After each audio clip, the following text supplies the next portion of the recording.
A child's voice stuttered through the auditorium, shrill and desperate. I was that child, perched on an iron-back chair in a royal blue uniform, clutching my trembling manuscript. It was my turn at the school's creative writing recital, the young wordsmith's evening, gold script on a cardboard sign above the stage. A jury of neighborhood writers and a cluster of gray-haired teachers loomed in the front row. Beyond them the crowd, our families, neighbors, shopkeepers in dusty smocks, every face in our barrio pressed into rows, shifting in the sticky darkness. My throat closed. 2 lines into my story, the twitch in my voice became a shudder, then a gasp, phrases jumbled, laughter rippled through the seats, muffled, not outright cruel but inescapably dismissive. My mother pressed fingers to her mouth, mortified. My uncle Miguel leaned forward, whispering to my father, who clenched his fists in embarrassment. A judge, a PE teacher who dabbled in poetry, raised her hand to intervene. Paula Tranquilla. Try again, she said, using my real name, not the Batito, little writer nickname my cousins hurled at me, but the words wouldn't reform in my mouth. Someone coughed, someone else tittered. Shame filled me, thick and metallic. I stared at the paper through blurred eyes until a gentle hand guided me down and off the stage. I spent the next week locked in my room, the apartment clattered with laughter and TV noise, the kitchen thick with tomato sauce and frying chilies. My family's conversations turned into background static, but the echoes of the recital clung to me. She should have read a fairy tale, Aunt Karina said at dinner, I heard through the closed door. Something normal, not those strange ideas. Strange, I thought. Ridiculous, my uncle had smirked in the car. Everyone agreed. The stories I wrote were a childish phase, a distraction from schoolwork and sensible ambitions.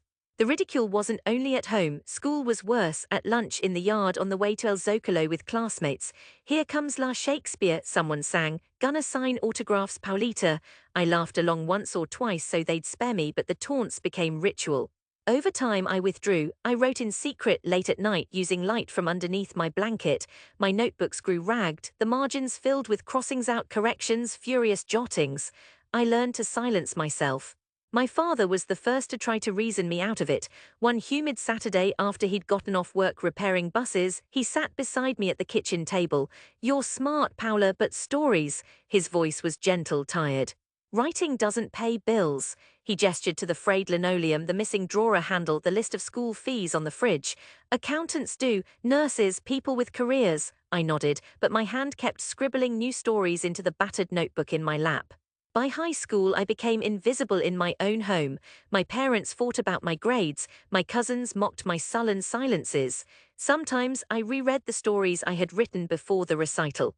They were terrible by any measure, flimsy plots, purple prose, but I also felt something stubborn in them, a flicker I didn't find in algebra or biology. It was the only part of myself that felt real.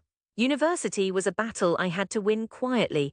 My parents scraped up enough to send me to college on the strict promise I study business, but literature pulled at me like gravity. I forged signatures to attend workshops. I haunted bookstores on Avenida Alvaro Obregón, reading entire novels perched between dusty shelves. By then, every mention of writing at home earned only sighs or pointed silence.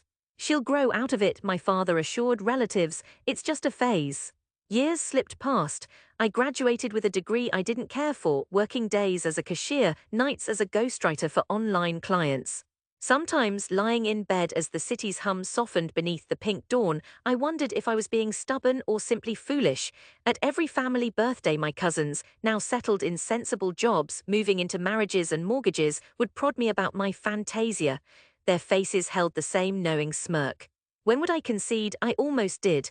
On my hardest days, the months I missed rent or counted coins for bus fare, I rehearsed my apology. You were right. I'd tried, failed, learned my place, but something in me refused. Maybe it was resentment, maybe it was hope, maybe I feared becoming someone who'd simply given up. Then, one sluggish July afternoon, I found a call for manuscripts from a small Mexico City press. I wrote a novel piecemeal, between shifts, during metro rides, lost weekends. I poured every humiliation I knew into that story, the longing, the hunger for recognition, the vicious hope and the sharper disappointment. When I finished, the fear of rejection nearly made me delete the draft. Instead, I sent it. Months crept by, a rejection here, a delayed response there, until one Sunday in the middle of making soup I received a terse message. We would like to publish your novels. I sat in the sticky kitchen, phone shaking in my hand, and let my soup boil over. For a long time, I couldn't think in words. Triumph didn't come with a sudden rush. Instead, it felt like relief, the slow exhalation of a breath I didn't know I'd been holding. The book's advance was modest, but holding my novel, my name on the spine, my story etched in clean, crisp type, felt like touching the sun. The publishers pushed the launch, hired a publicist, arranged readings, readers wrote me messages, critiques appeared in places I never envisioned. Almost to my embarrassment, the novel found an audience. A year later, it won a quiet but respected prize. That was the first time my family heard, not from me but from a neighbor, that I was now un poco famosa. When the local paper printed my photo, my mother clipped it and hid it in a drawer. Success didn't fix everything, I still had bills.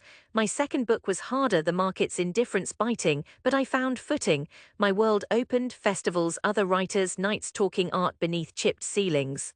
I left the barrier for a small rented apartment nearer to the center, yet every return to my family felt uneasy, as if I'd come home wearing someone else's face. Then came the invitation. A reading at the Biblioteca Vasconcelos, the Megabiblioteca in Mexico City. My latest novel, the story the community had dismissed as fantasy, now shortlisted for a national award, would be the centerpiece. The organizers asked, would my family like formal invitations? I called my mother, voice taut. She paused, then said she'd try to bring everyone. The evening arrived hot and vibrant, the city's dusk clinging to every surface. My nerves tightened as the auditorium filled, unfamiliar faces but also the old ones, my mother clutching her purse, my father, iron grey at the temples, and behind them Uncle Miguel, his skepticism undimmed but curiosity shining. My cousins whispered, taking phone videos as if documenting a tourist spectacle rather than a sister, a niece. I watched as the doors closed, no one left. When I was announced, applause crackled, formal, polite. I remembered the sound of muffled laughter at age 12 and blinked against the memory. I stepped to the lectern, feeling all the years of ridicule, disbelief, and private anguish compressed into that single moment. My first lines were steady. I heard my voice clear, resonant, older now. I read not from whimsy or for the sake of proving something, but from survival, from hard-won truth. Afterward, there was quiet. Then applause swelling, rolling through the hall. Several people lined up for signed copies. In the crowd, my family hesitated, caught between pride and old habit. Uncle Miguel clutched the book, my book staring from the jacket photo to my face. Later, in the heat of the foyer, a literary judge, one of the old school's original panel, now balding and stooped, approached my family. Your daughter, she said, genuine admiration lighting her face.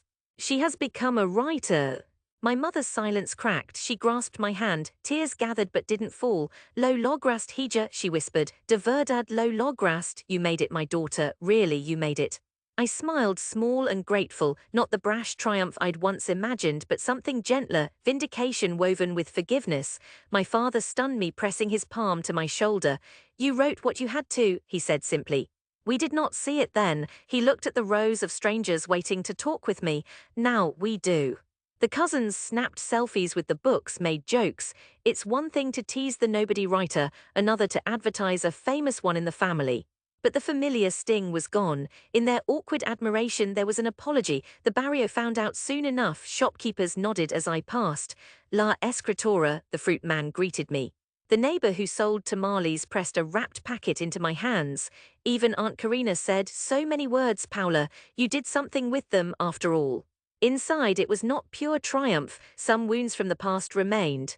The scars from rejection did not vanish overnight, nor did the years of lonely labor transform into joy by recognition alone. But with each repetition of my story, I felt less guarded.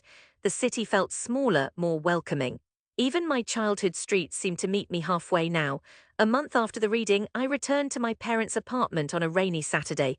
The building looked the same, graffiti on the walls, teenagers clustered by the stairwell, the metallic scrape of a neighbor's door. Inside, my mother's kitchen steamed with tamales and beans. The family gathered around the TV, but this time my photo flashed on the screen, me discussing literature, a snippet of my reading from the Vasconcelos library. Someone called from the hall, an old classmate, slightly grayer, hesitant. I saw you on TV, Paula, he said. My wife loved your book. She says you have to write another. He laughed, awkward, unable to meet my eyes. I remember those recitals. We were cruel. Sorry for that. I shrugged. Children don't know what they kill when they laugh. He shifted his weight, then grinned. You proved us wrong.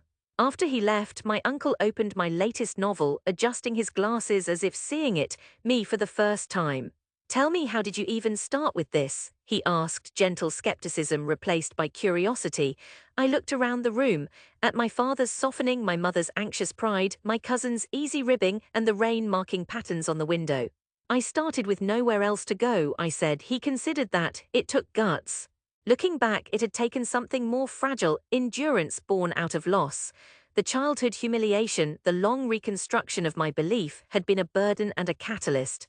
I didn't tell them about the hardest nights or the ordinary failures, or how returning home, finally seen, mingled relief with sorrow for all the years I'd waited for this, recognition that could not wholly repair the past, but made peace with it.